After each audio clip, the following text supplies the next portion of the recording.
Friends ఇప్పుడైతే నేను cabbage శనగపప్పు కర్రీలోకి శనగపప్పు అయితే చిన్న గ్లాస్ తీసుకున్నా. ఇదైతే నానబెట్టుకుంటున్నా. ఒక హాఫ్ అన్ అవర్ నానబెట్టుకోవాలి.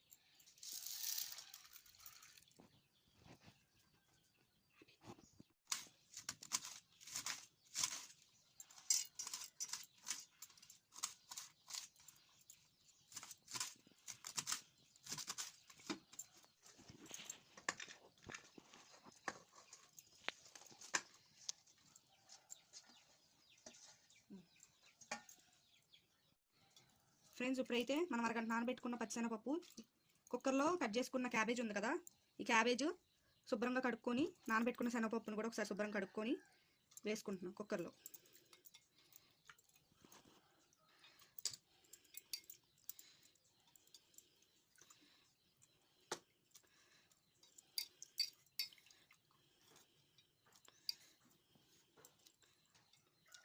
వాటర్ అయితే నేను హాఫ్ కేజీ క్యాబేజ్ తీసుకున్నా.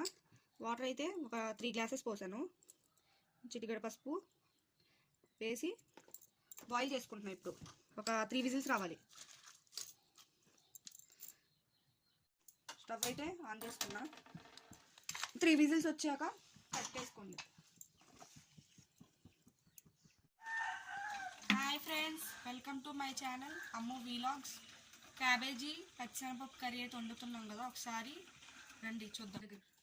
క్యాబేజీ పచ్చిశనగపప్పు కర్రీకి అయితే కుక్కర్లో 3 విజిల్స్ రప్పించాం కదా, ఒకసారి ఓపెన్ చేసి చూద్దాం. అదిగోండి, ఇప్పుడు దీంట్లో ఎక్సెస్ వాటర్ని మొత్తం తీసేయాలి. క్యాబేజీ పచ్చిశనగపప్పు కర్రీకి అయితే 1 ఆనియన్, 2 మిర్చీస్ అండ్ అల్లం వెల్లుల్లి పేస్ట్ ఒక 2 స్పూన్స్, చిన్న స్పూన్తో తీసుకున్నా, అండ్ గరం మసాలా. ప్యాన్ అయితే హీట్ ఎక్కింది. ఆయిల్ అయితే వేసుకుంటున్నా. ఆనియన్స్ అయితే వేసేస్తున్నా.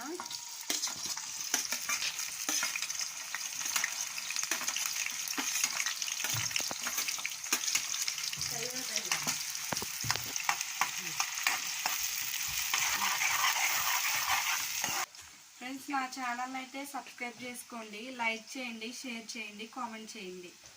ఓకే, ఆనియన్స్ అయితే ఫ్రై అయినాయి కదా,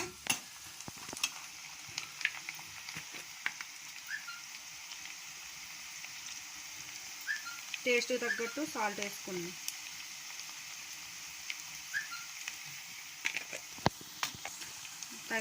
కొంచెం వేసుకుంటున్నా. ఇప్పుడైతే అల్లం వెల్లుల్లి పేస్ట్ 2 స్పూన్లు వేసుకుంటున్నాం అండ్ గరం మసాలా వేసుకుంటున్నాం. వెల్లుల్లి పేస్ట్, గరం మసాలా లైట్గా ఫ్రై అవ్వాలి. మనం ఉడకబెట్టుకున్న క్యాబేజీని అయితే వేసుకోవాలి. ఫ్రెండ్స్, ఇప్పుడైతే కారం కూడా 1 స్పూన్ అయితే వేసుకుంటున్నాం.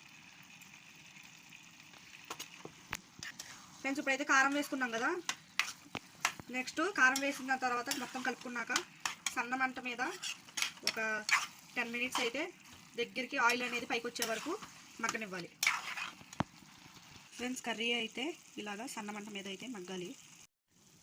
ఇంకొంచెం ఆయిల్ చక్కగా కర్రీ అనేది రెడీ అయిపోయింది.